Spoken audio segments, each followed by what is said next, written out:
salah satu pelajaran yang sebenarnya lumayan simpel, tapi ini yang merubah cara gue memandang uang. Dan ini menurut gue konsep yang terpenting yang gue pernah pelajarin seumur hidup. Kalau misalnya lu udah memiliki gaji yang di atas misalnya 300.000 per hari, 500.000 per hari, menurut gue udah tidak make sense untuk lu melakukan bersih-bersih itu sendirian gitu. Misal lu harus ngepel, lu harus cuci mobil, itu udah tidak masuk akal secara ekonomi ya. Hitung-hitungan itu tuh nggak masuk akal untuk lakukan sendirian. Kita pinjemin duit, kita nggak tahu ini tuh penting, kita pinjemin. Tapi yang terjadi 6 bulan kemudian udah janji nggak akan pinjam, tapi dia pinjam lagi. Sekarang dia bilang, "Pak, mohon lah Pak, kalau misalnya Bapak nggak kasih pinjam uang 3 juta ini, anak saya itu jadinya drop out." Oke, kali ini gue bakal bikin video yang berbeda dengan video-video lainnya. Gue bakal sharing tentang 20 hal yang gue pelajarin selama 36 tahun. Dan ini mayoritas tentang finansial, tapi ada juga yang bukan tentang finansial. Kenapa gue bisa kepikiran 20 poin ini? Jadi tahun ini itu di atas rata-rata ya. Gue biasanya jalan-jalan ke luar negeri atau kalau naik pesawat lah, itu nggak sebanyak ini. Tahun ini gue jalan sekitar rata-rata sebulan sekali lah. Jadi gue punya banyak waktu buat mikirin di perjalanan 5 jam, 10 jam, 20 jam. Buat merenung gitu kan, kira-kira apa ya yang gue pengen ngajarin ke anak gue. Jadi kira-kira ini 20 prinsip yang gue pengen sharing ke anak-anak gue dan gue sharing ke teman-teman juga. Kita langsung mulai dari poin yang pertama. Jadi kayak gini, kalau misalnya kita beli sebuah barang, biasanya itu kebiasaan gue bukan cuma ngeliatin harganya berapa, misalnya harganya 10 juta, 20 juta, 50 juta, 100 juta, 500 ribu. Tapi hitung kira-kira kita itu pakainya berapa sering. Misalnya, kalau misalnya kita beli sebuah handphone, misalnya handphone harganya 33 juta.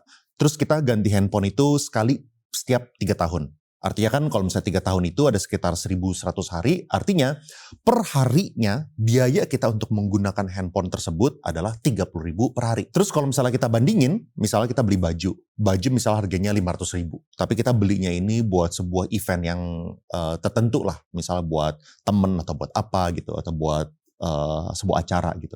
Misalnya harganya 500.000 gitu, dan kita cuma pakainya 1 kali. Artinya harga baju ini adalah 500.000. Soalnya dia cuma sekali pakai gitu kan. Apakah ini worth it untuk beli atau enggak? Ya itu tergantung masing-masing ke kalian kan. Apakah eventnya sepenting itu dan lain-lain. Kalau misalnya emang penting ya nggak apa-apa. Cuman minimal benchmark yang digunakan itu tuh bukan harga value 500.000 atau 33 jutanya. Tapi cost per use-nya berapa. Jadi prinsip yang sama juga kita gunakan untuk misalnya kita beli mobil. Kalau misalnya kita pengen beli mobil, urgensinya itu atau ini worth it atau enggak, bukannya tergantung dari harganya berapa, tapi kita seberapa sering pakainya juga gitu. Kalau misalnya kita pakainya itu 2 hari per minggu, matematikanya akan berbeda dengan kalau misalnya kita emang butuh mobil ini untuk kerja dan kita butuh pakainya misalnya 5 hari, 6 hari, seminggu gitu. Bakal jauh lebih worth it kalau misalnya kita pakai yang pakainya itu lebih sering. Ya jadi tentu kalau misalnya buat sebuah hobi juga, misalnya kita beli mobil dan kita cuma pakai sekali per bulan, 2 kali per bulan, matematikanya juga akan berbeda. Menurut gue ini salah satu pelajaran yang sebenarnya lumayan simpel, tapi ini yang merubah cara gue memandang uang. Dan ini menurut gue konsep yang terpenting yang gue pernah pelajarin seumur hidup. Basic, tapi namanya adalah IRR. Intinya adalah Internal Rate of Return. Apa itu artinya dari IRR? Jadi konsep itu kayak gini. Ternyata ada cara untuk kita memberikan valuasi terhadap sebuah passive income. Misalnya, kalau misalnya kalian pengen dapetin 10 juta per tahun. Berapa sih harga beli untuk sebuah instrumen tersebut yang bisa ngasih lu duit sebesar 10 juta per tahun tanpa lu kerja gitu. Bisa gak sih kita memberikan sebuah valuasi terhadap sebuah instrumen yang bisa ngasih lu cuan 50 juta per tahun, 150 juta setahun, 500 juta setahun? Jawaban itu sebenarnya lumayan simple. Lumayan simple kayak gimana? Soalnya kan sebenarnya produk-produk seperti itu udah eksis. Ya kan, misalnya kita ngomongin sebuah instrumen yang ngasih bunga 5% misalnya. 5% kan artinya kalau misalnya lu punya duit 1 miliar dan ini ngasih 5%, artinya lu mendapatkan 50 juta per tahun tanpa lu kerja. Artinya sebuah instrumen yang bisa memberikan cuan 50 juta per tahun, valuasinya adalah 1 miliar harganya. Ya kan? Sehingga kalau misalnya kita pengennya itu 200 juta, 300 juta, 500 juta, kita tinggal kalin aja. Berarti kalau misalnya kita mau 500 juta per tahun, kita butuhnya itu 10 miliar. Dan ini instrumennya kan bisa bervariasi, tergantung dari spektrumnya. Tadi kita ngomongin spektrum yang relatif aman, itu adalah deposito, obligasi. Tapi kita ada spektrumnya juga sampai kita ke saham. Misalnya kalau misalnya kita ngomongin saham S&P 500 gitu, kalau misalnya di Amerika ya. Di Amerika itu S&P 500 ngasih sekitar 13% sampai let's say kalau misalnya kita rupiahin 15%, 16%. Artinya apa? Artinya kalau misalnya kita kepengen 50 juta per tahun, kita itu cuman quote unquote butuhnya itu 350 juta. Udah jadi sebuah angka yang lebih achievable gitu kan. Tentu kita bayarnya dengan hal lain. Bayarnya kita dengan volatilitas, bayar dengan resiko. Tapi kalau misalnya ini kan sebuah konsep yang kita pentingin juga, soalnya kalau misalnya kita sadar bahwa uang ini bisa menjadikan passive income, cara gue memandang uang itu tuh udah berbeda. Dulu kalau misalnya gue lihat 100 juta, gue lihatnya 100 juta. Ya kan, kalau misalnya gue lihat 100 juta, wah ini bisa jadi Rolex misalnya yang low end lah gitu. Atau enggak kalau misalnya ini 500 juta, oh ini bisa jadi Zenix gitu. Oh kalau misalnya 1 miliar, ini bisa jadi mobil apa gitu. Dulu orang awam tuh ngelihatnya uang seperti itu. Nah, tapi kalau misalnya kita udah ngerti tentang konsep passive income seperti ini, kita lihat uang 1 miliar itu tuh bukan sebagai 1 miliar. Tapi kita ngelihat uang 1 miliar itu sebagai uang yang kita bisa dapatkan secara pasif sebesar 150 juta per tahun. Nah, dengan kita memandang uang seperti itu, kita jadinya lebih hati-hati juga untuk spending. Kalau misalnya kita dapat 1 miliar, gue gak pernah ngerasa gue dapetin 1 miliar itu berarti gue boleh worth it untuk gue spending 1M-1M-nya. Soalnya gue ngeliat 1M sebagai uang gratis yang gue bisa dapatkan, tapi besarnya cuma 100 sampai 150 juta per tahun. Dengan kayak gitu kita jadi spending lebih hati-hati, dan kita jadinya fokus untuk membangun passive income. Soalnya kan kita kan sering ngomongin yang di sisi seberangnya kan, enak banget ya bang kalau misalnya kita ambil KPR, kita ambil KPA gitu kan, kredit buat mobil, kita harus nyicil terus gitu, kita kok di posisi yang kurang enak ya gitu. Nah sebenarnya kita kan bisa di posisi yang seberangnya juga, kita bisa di posisi di mana kita mendapatkan cicilan terus menerus dengan kita memiliki instrumen passive income ini gitu kan. Dan kita bisa mendapatkan financial freedom, dan definisi financial freedom buat orang itu beda-beda. Tapi buat gue itu adalah apabila kita punya monthly spending, itu udah bisa ditutupin sama passive income kita. Basically kita itu udah financial freedom. Apalagi kalau misalnya kita udah bisa mendapatkan beberapa kali lipatnya. Misalnya 1,5x-nya, 2 kali lipatnya dari kita punya monthly spending. Kita itu basically udah financial freedom. Kita udah nggak terlalu khawatir lagi untuk uang. Kita bakal terus bekerja. Tapi kalau misalnya kita ada amit-amit terjadi sesuatu pun, uang masih bekerja buat kita. Orang kan selalu bilang 24 jam itu kesannya kayak nggak cukup. Tentu kalau misalnya kita mengerjakan semua hal itu sendirian, itu kesannya nggak ada yang cukup gitu. Ternyata tapi kalau misalnya kita lihat ya, kita tuh bisa beli waktu dengan harga yang dimulai dari relatif murah sampai tentu yang relatif mahal. Gue bakal sharing 3 contoh ya. Nomor 1 itu misalnya ART. ART, misalnya kalau misalnya gaji ART itu adalah 3 juta gitu sebulan. Artinya kan pekerjaan itu 100.000 per hari ya upahnya. Artinya apa? Artinya kalau misalnya lu udah memiliki gaji yang di atas misalnya 300.000 per hari, 500.000 per hari, menurut gue udah tidak make sense untuk lu melakukan bersih-bersih itu sendirian gitu. Misal lu harus ngepel, lu harus cuci mobil, itu udah tidak masuk akal secara ekonomi ya, hitung-hitungan itu tuh gak masuk akal untuk lakukan sendirian. Mendingan lu hire orang itu mengerjakan apa yang lu butuh kerjakan, dan lu bisa melakukan sesuatu yang lebih worthwhile, yang income itu lebih tinggi. Soalnya kan ini kan sebuah opportunity cost. Kalau misalnya lu fokus di bersih-bersih, lu fokusnya itu buat nyuci mobil, lu jadi gak bisa mikirin buat sesuatu yang secara return itu lebih tinggi. Nah tentu speknya ini bisa tambah mahal dan bisa tambah tinggi ya. Contoh seterusnya adalah yang paling ekstrim, yang paling atas. Itu menurut gue hiring CEO untuk perusahaan. Ya ini udah lebih mahal, tapi itu bisa membuat waktu lu jadi lebih free. Lu jadi bisa mikirin waktu buat yang lain, misal untuk keluarga, untuk jalan-jalan gitu kan. Tentu ini harganya udah pasti triple digit per bulan gitu ya, plus minusnya. Tapi ada juga yang di tengah. Di tengah itu contoh yang paling gampang adalah waktu gue mulai overpost ini deh. Kan gue ngelihat overpost itu mirip-mirip kayak pabrik ya. Pabrik maksudnya adalah step pertama kita harus tahu kita pengen ngomongin tentang apa. Step kedua, habis itu kita ngoceh di publik kayak gini kan. Kita tinggal cincong gitu kan. Step ketiga adalah ada orang yang ngeditin. Step keempat itu adalah ada orang yang uploadin.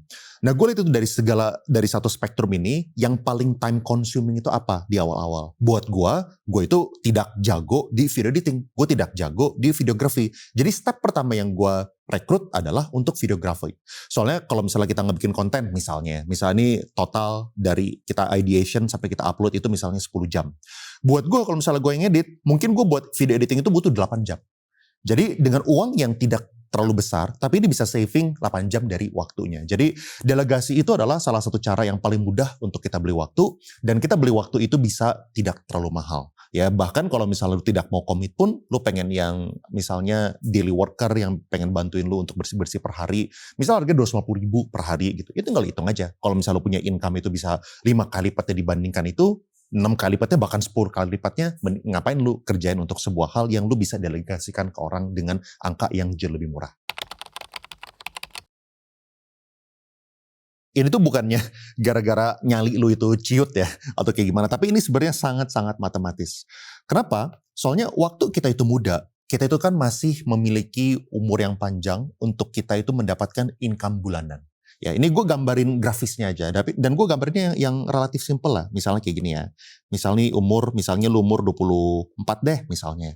Lu masih dapat income segini, 25 segini, 26 segini. Dan income lu kan sebenarnya kan gak flat kan. Income lu kan sebenarnya kan naik ke atas. Ya, kita harapkan gaji orang itu naik lah, income itu naik gitu kayak gini ya. Artinya apa? Artinya kalau misal lu masih umur 24, kenapa lu boleh agresif? Porto lu misalnya ini adalah dari gaji. Kalau misalnya ini itu dari investment. Kenapa di sini tuh lu boleh agresif? Misalnya di sini tuh lu boleh di awal-awal ya, misalnya lu boleh 80% saham gitu misalnya ya. Jadi yang kita ngomongin yang tidak agresifnya cuma segini.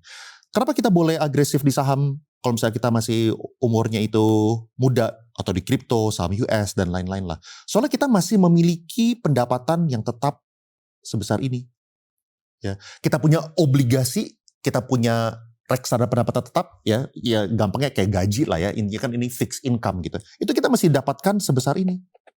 Jadi secara persentase kita punya future income itu masih gede dibandingkan kita punya instrumen yang agresif. Ya, jadi bisa dibilang ini tuh kita kan punya fixed income dan ini kita punya agresif gitu. Jadi secara proporsi itu masih terjaga. Sedangkan kalau misalnya kita udah tambah tua, kalau misalnya kita tambah gede, ini gue back terus. Misalnya kita sekarang udah umur misalnya 40 gitu. Nah, kita punya fixed income, itu sisa segini. Obligasi kita sisa sedikit. Kita punya ya income kita bisa dapatkan bulanan ya, itu udah jauh mengurang. Sehingga secara persentase saham kita udah gak boleh 80% lagi. Soalnya kita punya fixed income udah tambah sedikit nih dari yang aktif, dari yang gaji ini. Kita punya investment mungkin cuman boleh misalnya sisa 40% gitu yang di saham atau yang di agresif ya. Soalnya ini yang non agresif udah harus mulai imbangin dari nyusutnya kita punya active income di sini. Ya, jadi ini pure mathematics. Kita boleh agresif waktu kita muda, soalnya kita masih memiliki income yang kita bisa dapatkan terus-menerus setiap bulan selama dari umur 24 sampai kita udah pensiun. Ya, sedangkan waktu kita udah relatif lebih tua, apalagi kalau misalnya kita udah umur 60 atau kita umur 60 mungkin segini. Kalau misalnya kita umur 60, ya, kita udah segini, kita punya income yang kita bisa dapatkan setiap bulan. Gitu ya, atau udah mendekati ujungnya gitu ya. Jadi nggak boleh kalau misalnya di sini kita itu tuh jadi agresif. Mungkin kita udah 100% itu aman mainnya. Ya, soalnya kita punya yang pasti itu sudah habis. Banyak orang itu kalau misalnya mereka lihat worth it atau enggak, itu cuma lihat dari angkanya doang. Ya, misalnya kalau misalnya kita beli handphone, mungkin kalau misalnya kita beli handphone, kita beli 33 juta misalnya, atau 30 juta, 40 juta, ya udah itulah harga belinya kita. Tapi ya emang banyak orang juga kalau misalnya beli handphone, emang mereka nggak jual gitu kan. Jadi ya uang yang mereka beli itu adalah yang dianggap sebagai biaya untuk memiliki barang tersebut.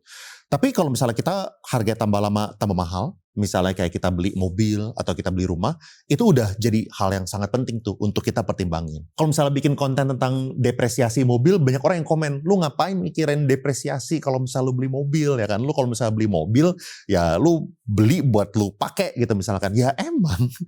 Tapi mobil kan harganya relatif signifikan. Apalagi kalau misalnya kita ngomongin mobil-mobil Eropa bisa sampai 2,5 M, bisa sampai 3 M atau lebih gitu kan. Kalau misalnya harga jualnya nanti itu sisa 500 juta, akan sangat berbeda matematiknya kalau misalnya sisa harganya itu masih 2,5 M gitu kan setelah kita pakai 3 tahun, 4 tahun. Makanya buat gue untuk high purchase items kalian harus sangat-sangat pertimbangin ini nanti kira-kira kalau misalnya kita bisa jual di harga berapa sih? Dan ini sama kayak rumah juga. Soalnya rumah banyak orang itu tuh hanya mempertimbangkan mereka suka atau enggak. Sedangkan kalau misalnya lu beli rumah, menurut gue lu harus mempertimbangkan dua hal. Hal pertama adalah lu suka atau enggak. Hal kedua adalah is this a good place to invest? Soalnya banyak orang itu cuman berdasarkan mereka suka atau enggak. Mereka lihat rumahnya, daerahnya mereka suka, dekat tempat kerja, dekat dengan keluarga, mereka beli. Ya mereka pertimbangkan yang poin nomor 2-nya itu nggak sebesar poin nomor 1. Sedangkan menurut gue, dua ini harus imbang. Lu harus cari tempat di mana lu bisa mendapatkan cuan yang terbanyak dan tempat ini lu juga suka gitu. Dapat tempatnya gampang atau enggak? Ya sangat-sangat sulit. Itu makanya kalau misal rumah menurut gue worth it banget buat kita itu meluangkan waktu 6 bulan, 1 tahun, bahkan lebih untuk kita nyari. Soalnya kan kalau misalnya kita nyari dan kita dapatkan, ini adalah the biggest purchase of our life kan, untuk kebanyakan orang. Waktu gue masih relatif lebih kecil, sekarang kan gue udah kepala 3, hampir kepala 4 ya. Jadi kira-kira kalau misalnya kita ngomongin 10 tahun yang lalu, gue inget gue orang yang sangat-sangat penuh dengan kesombongan lah ya. Mungkin beberapa faktor yang bikin gue itu sombong, gue ngerasa gue itu pinter, ya kan sekolah di sekolah yang terbaik. Gue ngerasa waktu gue kecil, waktu gue umur 20-an, gue udah memiliki sebuah kesuksesan secara finansial. Mobil gue juga udah mobil sports, ya saat itu Nissan GT-R gitu. Jadi gue ngerasa hebat, ngerasa pinter lah. Akibatnya apa? Akibatnya ya kalau misalnya kita ngomongin di hal lain, misalnya kita ngomongin di relationship ya, di sebuah pernikahan atau di sebuah pasangan. Gue sama saat itu gue punya tunangan ya, fiance. Kalau misalnya kita menggunakan cara yang sama, logika yang sama, ego yang sama gitu, itu nggak bakal bisa ketemu ya.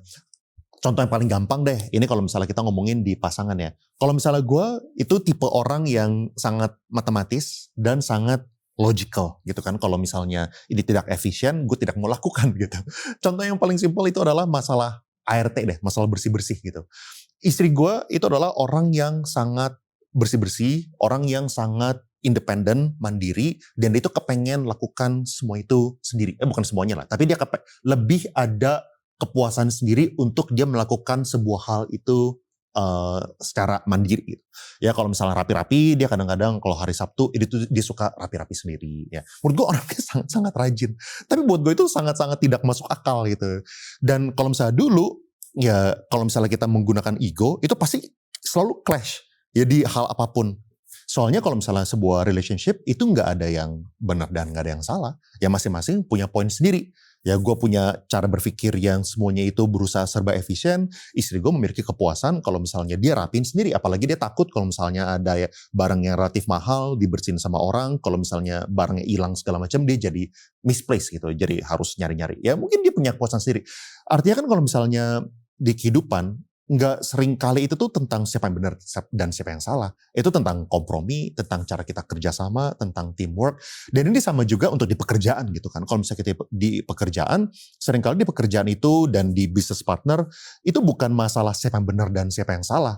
Dan yang penting itu kita udah memutuskan, walaupun kita udah berdebat, ya kan, A ngomong A, B ngomong B, kita berdebat dulu, kita memiliki perbedaan pendapat. Tapi kalau misalnya kita udah memutuskan dan kita udah jalan, ya udah, kita udah memutuskan itu bareng. Dan kalau misalnya itu sampai A-nya keputusannya misalnya dipilih dan ternyata salah, si B nggak boleh nyalahin tuh kan, gue bilang apa gitu kan. Itu akan membunuh gitu, ya usaha lu akan hancur, tidak akan membantu. Makanya kita kalau misalnya jalan sesuatu, mau ini di bisnis, mau ini di relationship, harus menggunakan humility, itu akan membantu untuk ya kita bakal jauh lebih satisfied lah dalam menjalankan hidup maupun di bisnis maupun di pertemanan. Dulu pertama kali gue investasi, gue menggunakan pelajaran yang gue dapatkan di masa-masa kuliah, yaitu adalah fundamental investing, ya kan, caranya Warren Buffett, kita ngitung DCF, ya kan, future cash flow segala macam. That's the right way to do. Nah cuman kalau misalnya gue stick ke ajaran beliau, mungkin gue sekarang udah tidak bisa mendapatkan cuan waktu Bitcoin itu rally di tahun 2023. Ya kan, di tahun 2022 waktu gue pertama kali muncul di publik, gue ngomonginnya tentang fundamental investing. Ya kan, gue invest di saham Amerika, saat itu lagi di stress. Habis itu tahun 2023, gue investnya itu di kripto. Tahun 2025, gue investnya di saham Indo, dan saham Indonya itu yang saham-saham kunglo gitu. Ya gue menyesuaikan, apakah gue setuju dengan saham kunglo atau enggak. Kalau misalnya gue boleh bilang tidak setuju, ya kalau bisa bilang tidak setuju gitu kan. Gue pengennya semuanya mengikuti apa yang gue udah pelajarin dari fundamental investing. Harusnya kita tahu nih dari segi valuasi PR-nya berapa nih. Udah tidak masuk akal, di atas benchmark, di atas rata-rata. Sangat-sangat saintifik, sangat-sangat matematis. Tapi secara fakta, secara praktek, kalau misalnya kita melakukan fundamental investing, bukannya gue bilang itu tidak works, tapi itu tuh bukan jalan satu-satunya. Seringkali ada banyak kungfu-kungfu lain yang malah bisa lebih cuan, dan kita juga harus beradaptasi. Kalau misalnya kungfu-kungfu itu udah berubah juga, gitu kan, udah tidak cuan lagi. Dan ini bakal selalu berubah, dan yang untuk sekarang saat ini gue masih belum tahu juga ini works atau enggak. Ini gue lagi experimenting, gue lagi ngetes, gue lagi terbuka untuk belajar tentang forex gitu. Simply because gue emang orangnya yang suka belajar aja ya, dan gue suka terbuka. Apakah ini bakal cuan atau enggak, gue nggak tahu gitu. Tapi intinya dari sekian tahun gue hidup dan gue udah aktif di ngelola keuangan, mindset yang bikin gue itu tambah cuan adalah mindset bahwa gue itu harus selalu belajar untuk hal yang baru. Jadi dulu pertama-tama gue merekrut ART, kan di rumah gue ada beberapa. Sekarang yang ngebantu rumah gue ada sekitar 6-7 orang gitu kan. Nah, dulu mereka itu memiliki culture untuk pinjem duit gitu. Apa-apa di akhir bulan mereka suka pinjem duit, mau pinjem duit gitu kan. Keperluannya untuk anak mereka sekolah lah, ada yang sakit lah, segala macam gitu. Dan saat itu ya awal-awal mikirnya ya apa sih kalau misalnya kita uang segini, udahlah kita kasih pinjem lah uang, kita kasih pinjem lah. Tapi yang terjadi itu tuh menggulung. Jadi sebuah kebiasaan, dan tambah lama pinjem duitnya tambah tinggi gitu. ART gue ada yang sampai pinjem dulu berapa ya? 20 juta apa, dan saat itu gajinya paling 2,5 juta gitu.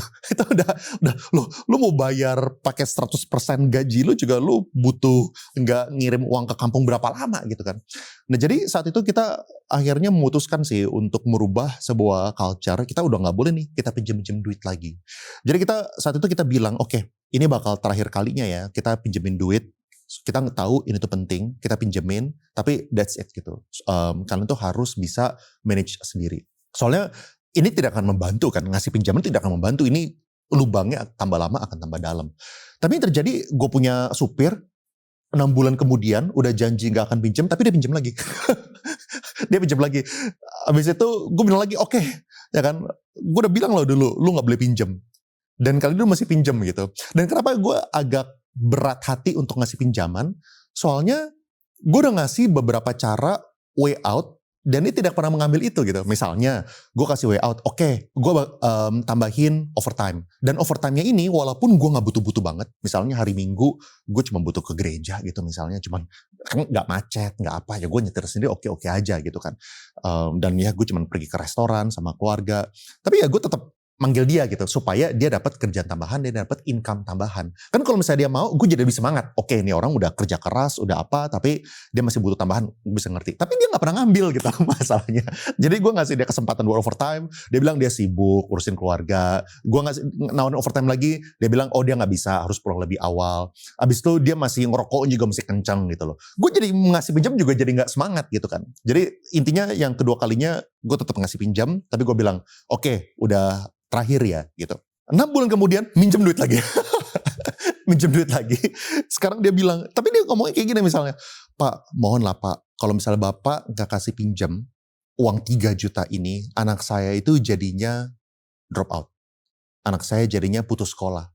Ya. Jadi seakan-akan gara-gara gua, kalau misalnya gua nggak ngasih pinjem, anaknya dia tuh jadinya udah nggak bisa sekolah gitu kan, di posisi yang sangat-sangat tidak enak lah buat gua. Dan sebenarnya uang 3 juta itu is nothing gitu sebenarnya. Tapi yang gua sangat tidak suka adalah tentang behavior ini gitu, sebuah prinsip yang sebuah kebiasaan bahwa gua ini bisa jadi last lender of last resort gitu. Jadi kalau misalnya ada kebutuhan apa-apa tinggal minjem, dia pasti ngasih gitu kan. Nah cuman gue sangat tidak suka soalnya semua orang kan lihat gitu. Semua orang lihat, dan gimana kalau misalnya ART yang lain lihat, supir yang lain lihat, lalu karyawan yang lain lihat, ini jadi sebuah culture yang tidak bagus gitu. Nah akhirnya gue bilang sih, gue suruh dia tulis surat bahwa inilah terakhir kalinya dan dia tuh tidak boleh pinjam duit lagi. Dan gue kasih dia 2 solusi. Setelah dia pinjam, dia tanda tangan segala macam. Soalnya menurut gue, ya gue gak tega juga lah kalau misalnya ini tuh jadi sebuah, anak dia jadi beneran drop out. Gue kasih dia 2 solusi. Pertama, untuk kali ini, gue gak ambil ini sebagai pinjaman. Gue kasih lo aja duitnya, 3 jutanya. Tapi, gue kasih lo 3 juta ya, ini udah bukan pinjaman lo. Gue kasih lo uang ekstra di atas dari bonus yang lo dapatkan. Gitu kan. Jadi ini gue kasih. Tapi ini akan terakhir kalinya gue akan kasih lu. Apapun ke depannya, gue udah punya surat yang lu udah tanda tangan bahwa lu tidak akan pinjam lagi. Jadi kapan-kapan kalau misalnya pinjam, ini suratnya. Apapun alasannya. Ya, gue udah kasih lu duit. Nomor 2, gue naikin overtime-nya. Ya, sehingga income lu sebulan sekarang udah di atas rata-rata. Lu punya overtime, gue udah ningkatin gitu. Ya kan? Jadi kalau misalnya lu udah ada kebutuhan lebih, gue udah kasih lu cara untuk lu manfaatkan. Supaya lu ngebangun tabungan, supaya lu jangan terjerat di kehidupan yang seperti ini lagi gitu. Ya, dan gue minta lu untuk tolonglah, untuk lu punya pengeluaran yang tidak butuh, lu juga harus jaga dong. Soalnya kalau misalnya lu gak jaga, gue udah lakukan apa yang gue butuh lakukan untuk bantuin lu, dan lu tidak bisa membantu lu sendiri, berarti lu tidak bisa gue tolong lagi. Nah, semenjak itu, sampai hari ini, udah gak ada yang pinjam lagi. Jadi culture itu yang gue lihat, tergantung dari leadership, tergantung dari arahan yang kita pengen bangun kayak gimana, kebiasaan yang kita pengen bangun kayak gimana. Ya kita pengen bantu orang-orang yang kecil, tapi kita tidak boleh bantu mereka sampai itu jadi kebablasan. Gue sangat tidak percaya dengan orang yang bilang ada satu instrumen itu tuh 100% aman. Walaupun aset ini itu ditanggung sampai negara sekalipun. Ya, jadi di dunia ini ada sebuah konsep yang namanya risk-free rate. Risk-free rate itu adalah tahta tertinggi dari sebuah keamanan ya. Kalau misalnya kita ngomongin instrumen investasi, yaitu adalah obligasi negara. Soalnya kalau misalnya kita ngomongin Indonesia misalnya. Indonesia itu dari yang gue research ya, terakhir default secara sejarah itu setahu gue cuma sekali. Yaitu di tahun 1960-an atau 1970-an. Tapi setelah itu kita tuh udah gak pernah default. Jadi tentu tahta tertingginya itu adalah sovereign debt. Dan kalau misalnya di dunia ini yang paling tahta tertingginya itu adalah debt-nya Amerika. Tapi kita juga tahu bahwa superpower itu berubah setiap 200 sampai 300 tahun sekali. Ya kan, dulu superpower dunia bukan Amerika. Dulu kan pernah Inggris, Dutch, China, itu pun berrotasi. Makanya menurut gue kita itu tuh harus selalu melakukan diversifikasi, jangan pernah all in walaupun ini adalah instrumen investasi yang kita anggap sebagai aman. Daripada kita masukin ke satu instrumen investasi yang aman, tidak ada biaya untuk kita tuh melakukan diversifikasi ke beberapa instrumen yang berbeda dan yang kita anggap aman berbeda-beda gitu. Ini sama kalau misalnya kita nabung di bank pun. Kalau misalnya kita nabung di bank, ngapain kita nabung di satu bank? Kenapa kita nggak taruh di 4 atau di 5 bank? Nggak ada biaya ekstranya untuk kita itu tuh nabung di berbagai bank. Selain dari biaya admin fee yang terlalu kecil lah gitu. Makanya dan banyak juga bank-bank yang tidak kenakan admin fee pula gitu. Jadi tidak ada satupun yang 100% aman. Secara total kita cuma punya 10.000 hari semana dan waktu anak ini 21 tahun artinya itu udah lulus kuliah itu 75% dan waktu dia umur 25 lu udah makan waktu 90% bareng sama dia. Kalau misalnya heads, gue bakal kasih lu cuan plus 100%. Kalau misalnya tails, lu itu minus 60%. Ini kelihatan kan? Lebih lama kita main, uang kita tuh malah menyusut loh. Padahal kita punya odds, itu favorable. Gue lihat di sosmed dan orang-orang yang ya jadi bahan diskusi ya, itu selalu return rate-nya, cuannya itu berapa. Padahal menurut gue yang lebih menentukan untuk kebanyakan orang itu adalah savings rate.